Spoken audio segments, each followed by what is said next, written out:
We've got the Vietnamese Prime Minister promising to make his country more attractive to foreign investors by lowering inflation. It was actually once amongst the highest in the world. NGUYệu N DŭNG telling Bloomberg's editor-in-chief Matt Winkler that he'll bring prices down next year to the lowest in a decade. On strengthening and stabilising the macroeconomy, controlling the inflation to be lower than 2012 at 6% in 2013. And we will maintain to stabilise the Vietnamese currency value. Well, joining us now for more on this is our Vietnam Bureau Chief, Wan Ha. She's looking at whether the investors are reacting to these comments on inflation. Has there been any reaction, Wan? Well, you know, 6% would be the lowest inflation for Vietnam in a decade. And right now it's about 7%. That's a huge change if you compare it to last year when Vietnam had the highest inflation in Southeast Asia. It peaked at 23%.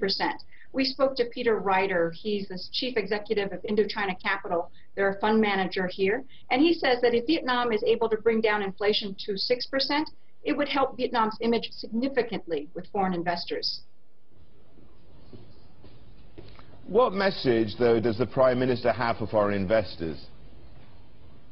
Well, in this interview with Matt Winkler, Prime Minister Nguyen Thanh Dũng says that his government has plans to introduce new tax policies, as well as land regulation to attract foreign investors. In this interview, he also said that, you know, he wants to see FDI rise, and he actually expects FDI to rise sharply because they're going to fix the banking system as well as restructure state companies. FDI this year has fallen about 21%.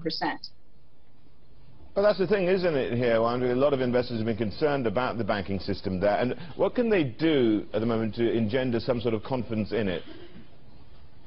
Well, you know, Vietnam right now does have the highest level of bad debt in Southeast Asia. And the Prime Minister has said that that is the single biggest obstacle to growth. In fact, it's hurting growth.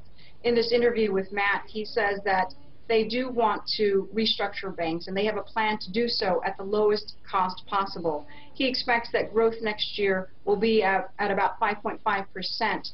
And, you know, I mean, for most countries, that's a pretty good figure. Here in Vietnam, economic growth is expected to be at about 5.2% this year. And, you know, for Vietnam, that would be the slowest in about 13 years.